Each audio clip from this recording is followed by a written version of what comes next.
ලස්සන ආදර කතාහන්න අපිත් එක්ක එකතු වෙන්න. කතාලන්තෙන් මේ විදිහට ඔයාලට සමීප කරවන සඳමලේ නවකතාව රචනා කරන්නේ පුෂ්ප රුවන් ලියනගේ විසින්. ඉතින් මේ ලස්සන ආදරණීය නවකතාව ඔයාලට සවන් දෙන්නට හැකියාව තියෙනවා. ඉතින් ගොඩක් ආදරෙන් මතක් කරනවා කතාලන්ත YouTube channel එක subscribe කරන්න කියලා. අද කොටස අහමුද එහෙනම් අපි. සුනිත්‍රා මල් පැලවලට වතුර දමමින් උන්නාය.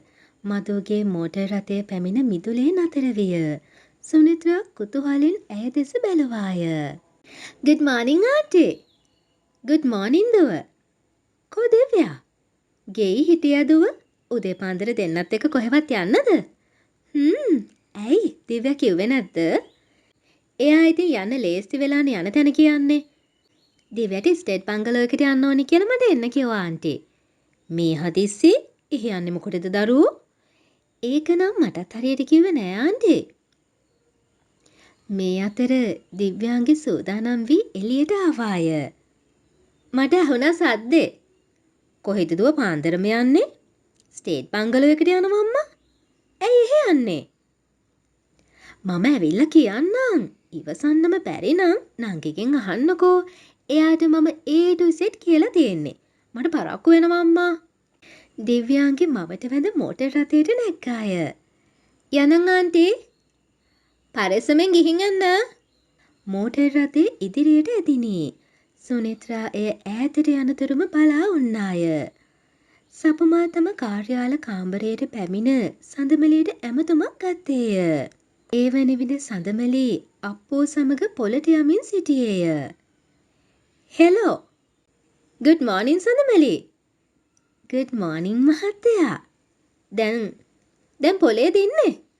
තාම යන ගමන් මහත්තයා. මොකේද යන්නේ? පයින් යනවා මහත්තයා. පයින් ඔච්චර දුර දරුවත් වඩාගෙන? කිලෝමීටර 3යිලු තියෙන්නේ මහත්තයා. එනකොට ත්‍රිවිල් එකක් අරගෙන එන්න. මේ අතර තාරකා සෙමින් වටපිට බලමින් පැමිණ සපුමල්ගේ කාමරයේ දෙස එබී බැලුවාය. අනතුරුව දොරට කන තබා ගත්තාය. සපුමල් හමුවීමට පැමිණි ජානක දොරට කන තබාගෙන සිටින යුවතිය දැක සෙමින් ඈ අසලට ආවේය. Excuse me miss. ජානකගේ හඬින් බියපත් වූ ඈ පසුපස නොබලාම දිව ගියාය. ඒක නෙවෙයි. දැන් කාත් එක්ක හරි උඹ කතා කර කර හිටියද? ඇයි? මම එනකොට කෙල්ලේ දොරට කන තියාගෙන අහගෙන ඉඳලා මම දැකලා පැනලා දෙව්වා. මම දැකලා ඒකේ බය වුණා. එහෙමද? මොන වගේ ළමෙක්ද? සුදු උස ගර්ල් කෙනෙක් කොණ්ඩේ පැත්තක් ටින් කරලා තිබුණා. ඔය account section එකේ ළමේ. සපුමා දුරකථන ඇමතුමක් ගන්නට සූදානම් වන විට නෙතුනි ෆයිල් කවරයක්ද ඇතැතිව සපුමල් අසලට ආවාය. නෙතුනි තාරකා සෙක්ෂන් එකේ ඉන්නවද? සපුමල් ගන්න ගිය දුරකථන ඇමතුම නතර කළේය. කොහෙද ගිහිල්ලා දැන් දුවගෙන ඇවිත් වාඩි වුණාස? ඇයි ඔත්තු බලලා අහුණාද? මොකක්ද ඒ කතාව? සපුමල් කුහුලින් යුතුව ඇසුවේය. මේ මම සර්ට කියන්න කියලා හිටියේ. තාරකා දවසක් මම ඔෆිස් එකට එනකොට දොරට කන තියාගෙන ඔත්තු බලනවා. මොකක්ද ඔත්තු බලනවා කියන්නේ? ඒ කියන්නේ සර් කතා කරන්නේ කාත් එක්කද? යන්නේ කොහෙද? එන්නේ කොයි වෙලාවටද? ඒව තමයි හොයන්නේ. ඒව මොකටද එයාට? දිව්‍ය මිස් තමයි යාව දාලා තියෙන්නේ සර්ගේ විස්තර හොයන්න. ඒකත් එහෙමද? අනේ මම කිව්වා කියලා නම් කියන්න එපා සර්. හරි. දැන් ආවේ මොකටද? මේ ෆයිල් එක දීලා යන්න. ඕක මෙහෙන් තියලා යන්න. නෙතුනි අත වූ ෆයිල් කවරේ සපුමල්ගේ මේසේ මතින් තබා පිටව ගියාය. සපුමල් ජානක දෙසට හැරුණේය. දැක්කනේ දිව්‍යාංගිගේ වැඩ. ඔහොම කෙල්ලෙක් මම කොහොමද කසාද බඳින්නේ? දිව්‍යාංගිට ඉව වැටිලාද දන්නේ නෑ අර කෙල්ල ගැන. එහෙම දෙයක් නම් වුණා. ඒකනේ කියන්නේ. නිකන් ප්‍රශ්න ඇති කරගන්න නැතුව ඔය කෙල්ලට යන දිහාවකට යන්න දීපන්. ඔය තරම් රැකගෙන ඉන්නේ කසාද බඳින්නද? කසාද බඳින්න උනත් ඒ කෙල්ල නරක නෑ. සපුමල් සිනාසෙමින් කීවේය. හරි ෂෝ. දෑවැත්තට දරුවෙකුත් ලැබෙනවනේ. හොඳයි වැඳගනි. මම කිව්වනේ ඕකෙකින් බේරෙන්න හම්බ වෙන එකක් නෑ කියලා. ඔය දාලා තියෙන නාස්ලානෝ හිර වෙන්නම ඇත්තටම උඹට පිස්සුද සපුමල්? දැන් මම කිව්වද ඒකව කසාද බඳිනවා කියලා? ඒකි මගේ ඇඟේ එල්ලලා නෑ. ඔය මොනවා කිව්වත් අන්තිමට සිද්ධ වෙන්නේ ටිකම තමයි බං. ඒ නිසා තව ඔය ගැන කතා කරන්න එකේ තේරුමක් නෑ. මට බැරි වුණානේ ඒ කෙල්ලව එක දවසක් මීට් කරන්න. ඒකිත් එක්ක එක වචනයක් කතා කළා නම් උඹ ඔහොම කියන්නේ නෑ බං. ඇත්තද? ඒකිගේ ළඟ වශී අඳුනක්වත් තියෙනවද දන්නේ නෑ දකින කෙනා වශී වෙන්න. ජානක මහහඬින් සිනාසුනේය. සපුමල් ඉවත බලාගත්තේ ජානක සමග තව දුරටත් ඔය ගැන කතා කිරීමෙන් පළක් නොවන නිසාය. දිව්‍යාංගි හා මధు රැගත් වාහනය වතු බංගලාව දෙසට වේගෙන් ගමන් කළේය. බංගලාවට යනතේ දිව්‍යාංගිට ඉවසුම් නොමැත. දැන් ඔබට හොඳටම විශ්වාසද කෙල්ලින් ස්ටේට් බංගලෝ එකේ කියලා? ඔව් විශ්වාස නිසානේ යන්නේ. හරි බලමුකෝ. ඔන්න බලන්නකෝ මම ඕකිට කරන දේ. හැබැයි එතන රණ්ඩු නම් කරන්න තියාගන්න එපා.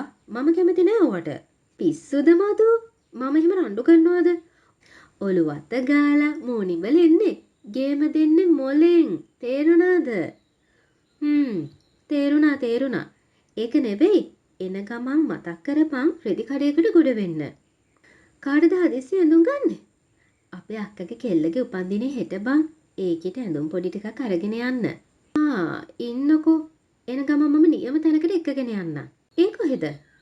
තැන කිව්වොත් නුඹ එන එකක් නෑ. හැබැයි එතනට ගියොත් රෙදි ගන්න ආයේ වෙන තැනකට යන එකක් නෑ.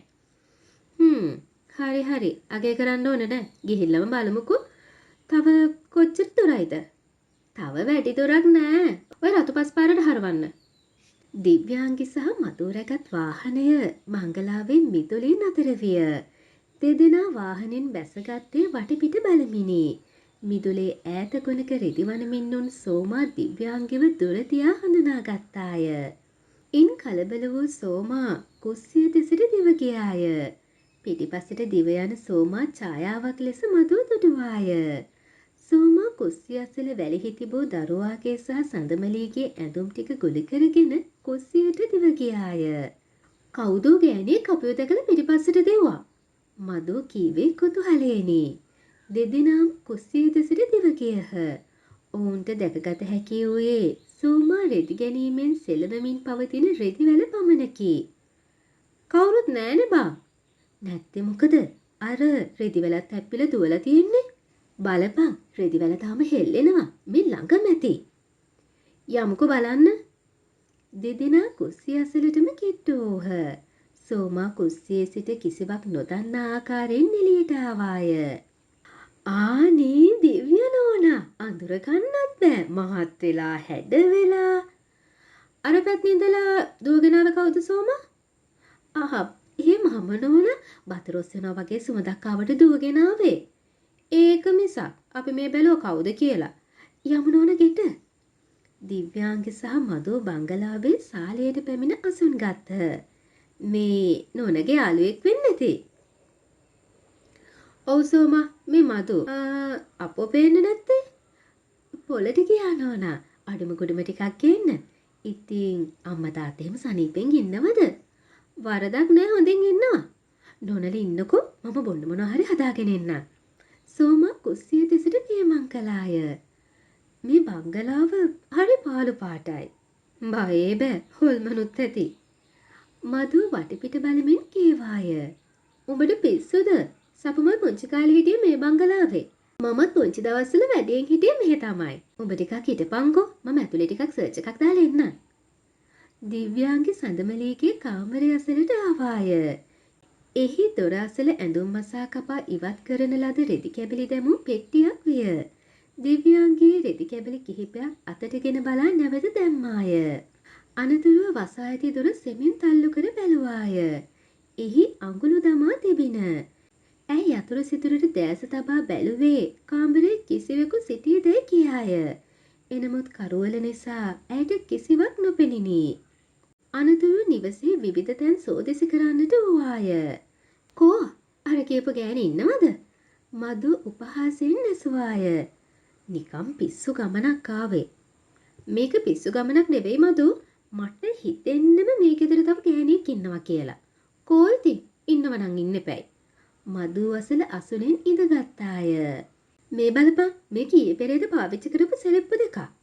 දිව්‍යාංගේ ලොකු හපංකමක් කලාසේ උද්‍යෝගයෙන් කීවාය. ඕකර මිනිස්සයාගේ වෙන්නේ නැති. මදු කීවේ ගණනකට නොගෙනය. උඹට පිස්සුද? මේ වගේ දෙයක් අර වයසක මිනිස්සයා දායද? එහෙනම් වෙන කාගේද? අනිකෝ කිව්වේ පටියකුත් කැඩිලානේ. මේක කාගේද කියන එක තමයි මටත් තියෙන ප්‍රශ්නේ. තේකෝප්ප දෙකක්ද රැගෙන එතනට එන සෝමා දිව්‍යාංගය අතෙහි ඇති පාවහන් යුගල දැක මහත් ඇතිගැන්මකට පත් වූවාය. කාගේද සෝම මේ සෙරෙප්පු දෙක? හරි ලස්සනයි. සෝමාට වචන ගොත ගැසිනි. ඕක අපේ කෙල්ලගේ. ඊයේ පෙරේදේකේ ඇවිල්ලා ගියා. පටිය කැඩුණා කියලා දාලා ගියා. මතු උපහාසයෙන් සිනාසනේ දිව්‍යාංග දෙස බලමිනි. දිව්‍යාංගේ පාවහන් යුගල පුටු යටට දමා තේක අතට ගත්තාය. අර කාමරේ ලොක් කරලා තියෙන්නේ. ඒක තලත නෝනගේ කාමරේනේ. ඒකේ තමයි තවමත් නෝන අවම ඉඳලා යන්නේ. ඒකේ අතුර තියෙන තලත නෝන ගාව. ඇයි නෝනේ? නෑ නිකන් වහලා දාලා තියෙන නිසා ඇහුවේ. අපරාධය ආන්ටි මේ බංගලෝ එක මෙහෙම නිකන් තියෙන්නේ. මේක රෙන්ට් අවුට් කළා නම් හොඳ ගාණක් ගන්න තිබුණා. මදු කීවාය. ඕවා කරන්න තලත නෝන කැමති නෑ. මේව ඩග්ලස් මහත්තයාගේ පරම්පරාවෙන් එන දේපලනේ. දැන් ඉතින් මේව සපුමල් මහත්තයාට තමයි. සපුමල් මහත්තයාම ළඟකදී ආවේ නැද්ද සෝම? ළඟකදී නම් ආවේ නෑ. ඉඳලා හිටලා ඇවිල්ලා යනවා. ඇත්තටම සෝමා එදා ෆෝන් එකෙන් කතා කළ ගෑනු කෙනා කවුද? අනේ මන්ද නෝන මේ වයසක අපි දෙන්න ඇරුණම වෙන ගෑනු පුලුටක් නම් මේ හතර මායි මේවත් නෑ. නෝනට බොරු කියන්නේ මොකටද? ඉන්නවනම් පේන්න ඉන්න එපේ. එහෙනම් අපි ගිහින් එන්නම් සෝමා. දිව්‍යාංගි ඉඳගත් අසලින් නැගිට්ටාය. හොඳමයි. ආයෙ එනකොට කියලා එන්න නෝනා. මම කැම ටිකක් එහෙම ලෑස්ති කරලා තියන්නම්. දිව්‍යාංගේ වාහනේ අසලට පැමිණ තවදුරටත් වටපිට බලමින් උන්නාය. මොකද? යන්න හිතෙන්නේ නැද්ද? තව හිටියත් ඔච්චර තමයි. සපුමල්ගේ හොරේ අතට මල්ලගත්ත එකේ දැන් යමු. මදු උපහාසයෙන් කීවාය. පුංචි කාලේ සපුමල් එක්ක මේ මිදුල සෙල්ලම් කරපු හැටි මතක් වුණා. ඒ කාලේ කොච්චර ලස්සනද. ආයෙත් එනවනම් එහෙම කාලයක්. ආයෙත් ඒ ලබන ආත්මේ. ඉන් මෙහා නම් කීයටවත් එන්නේ නැහැ. මම හෝන කියන්න වගේ කියන්නේ. දැන්වත් යමුද? මදු වාහනයට නැග්ගාය. පොලේ රෙදි වෙළඳාම කරන ස්ථානයේ බිමෙලන ලද ඉදිරෙද්දක් මත තබා සඳමලි ඇඳුම් මලවි කළාය. අප්පෝද ඒ අසලට වී සිටියේය. ඒ අසලට පැමිණි ගැහැණියක් ඇඳුම් පොඩි කිහිපයක් අතටගෙන බැලුවාය. මේ ඇඳුම් පොඩි හරි ලස්සනයි. කීයද මේවා? රුපියල් 200යි නෝනා. මමමයි මහන්නේ. සඳමලි ආඩම්බරෙන් කීවාය. මට දෙකක් දෙන්නකෝ. මෙන්න සල්ලි. අප්පෝ ගවුන් දෙකක් කුඩා බෑගයක තමා කාන්තාවට දුන්නේය. ඇය ඊට මුදල් දුන්නාය. ඔය ළමයා මේවා තොග දෙන්නේ නැද්ද? අවශ්‍ය නම් කියන්න නෝනා. මම මහලා දෙන්නම්. එකක් 180 ගානේ දෙන්නම්. සඳමලි උද්‍යෝගයෙන් කීවාය. මට ඔය ළමයාගේ ෆෝන් නම්බර් එක දෙන්නකෝ. සඳමලි දුරකථන අංකය කොලයක ලියා ඈ අත තැබුවාය. ගෙනා ඇඳුම් වලින් භාගයක්ම පැය කිහිපයක් යන විට විකිණි අවසන්ව තිබිනි. ආරණ්‍ය ගල්තලාව මත ශ්‍රියාලතා වාඩි වී උන්නාය. පොඩි මෑණියන්ගේ තොරතෝංචියක් නැති ප්‍රශ්නවලට උත්තර දීමට ශ්‍රියාලතාට සිදු වී තිබින. අපේ අම්මයි අප්පොච්චි මල් කඩන්න වැවේ ගිහිල්ලා දියේ කිලිලා මැරුණා. ඊට පස්සේ ලොකු මෑණියෝ මාව මෙහෙට එක්කගෙන ආවා. ඔය ඇත්තිනම් මල් කඩන්න වැවේ යන්න එපා. පොඩි මෑණියන්ගේ කතා විලාසය සිත් ගන්නා සුළුය. සුරතල්ය. ඇය සමග කතා කිරීම ශ්‍රියාලතාට ආස්වාදයක් ගෙන දුන්නාය. මම යන්නේ නෑ පොඩි මෑණියෝ. ඔය ඇත්ති මට ලෙන්ගතුයිද? මම පොඩි මෑණියන්ට ගොඩක් ලෙන්ගතුයි. මට ලොකු මෑණියොත් ලෙන්ගතුයි. උපාසක ඇත්තොත් ලෙන්ගතුයි. ලොකු මෑණියෝ කියන දේ අහලා හොඳට ඉන්න. එතකොට කවුරුත් ලෙන්ගතු වෙයි. ලොකු මෑණියෝ මට භාවනා කරන්න කියලා දෙනවා. මම ඔය ඇත්තිටත් කියලා දෙන්න. මමත් ආසයි භාවනා කරන්න. ඔය ඇත්ති මේ හැමදාම ඉන්න. එතකොට හැමදාම භාවනා කරන්න පුළුවන්. පොඩි මෑණියෝ කැමතිද මම මෙහි ඉන්නවට? ඔව්. එතකොට මට පාළු නෑනේ. අපේ අම්මත් ඔය ඇත්ති වගේමයි. මම පොඩි මෑණියන්ගේ අම්මා කියලා හිතා ගන්නකෝ. සරදාවතිය පාසකම්මත් මට අම්ම කියලා හිතාගන්න කිව්වා. එතකොට මට අම්මලා දෙන්නයි. පොඩි මෑණියෝ සිනාසෙමින් කීහ. දැන් කකුලට බෙහෙත් දාන වෙලාව හරි ඇති. අපි යමු පහලට. යමු. පොඩි මෑණියෝ ශ්‍රියාලතාගේ සුරතින් අල්ලා ගත්හ. සඳමලීගේ ඇඳුම් වලට ඉහළ ඉල්ලුමක් ලැබී තිබින. සඳමලී රුපියල් 1000 නෝට්ටුවක් ගෙන අප්පු අත තැබුවාය. මාමේ මේ රුපියල් 1000 මාරු කරගෙන එනවද? මාරු සල්ලි නෑනේ. ඒකත් හැබෑව. අප්පු රුපියල් 1000කින් පිට වී ගියේය. දිව්‍යාංග සහ මధు රෙදිකඩ අතරින් ඇවිදගෙන ආවේ වටපිට බලමිනි. මధු මෙවන් පොලකට මින් පෙර පැමිණ නොතිබිනිය. එන්න නෝනා බබාට ඇඳුමක් අරගෙන යන්න. සඳමලී තමන් අසලින් යන දිව්‍යාංගිට සහ මధుට කතා කළාය. මధු ඒ අසලට පැමිණ ඇඳුමක් අතට ගත්තාය. ෂා ලස්සන ගවුන් ටිකක්. අපේ කෙල්ලට හරියටම හරි. කොහෙද මේව මහන්නේ? දිව්‍යාංගිද ඇඳුමක් අතටගෙන බැලුවාය. අන්නේ මමයි නෝනා. හොඳට මහලා තියෙන්නේ. ලිහෙන්නේ නෑ. ගොඩක් කල් අඳවන්නත් පුළුවන්. සඳමලී ඇඳුම ගැන දීර්ඝ විස්තරයක් කළාය. කීයද මේවා? එකක් 200යි නෝනා. මෙච්චරයිද තියෙන්නේ? ඇඳුම් ටික ඉවර වුණා නෝනා. මේ කෑලි 6 විතරයි ඉතුරු වුණේ. පුෂ්ප රෝහන් ලියනගේ කතුවරයා විසින් රචිත සඳමලී නවකතාවේ අද කොටස ඔන්න ඔය විදියට අපි නතර කරනවා. ඉක්මනට අපි හම්බ වෙමු ඊළඟ කොටසින්. පරිස්සමෙන් ඉන්න ඕනේ.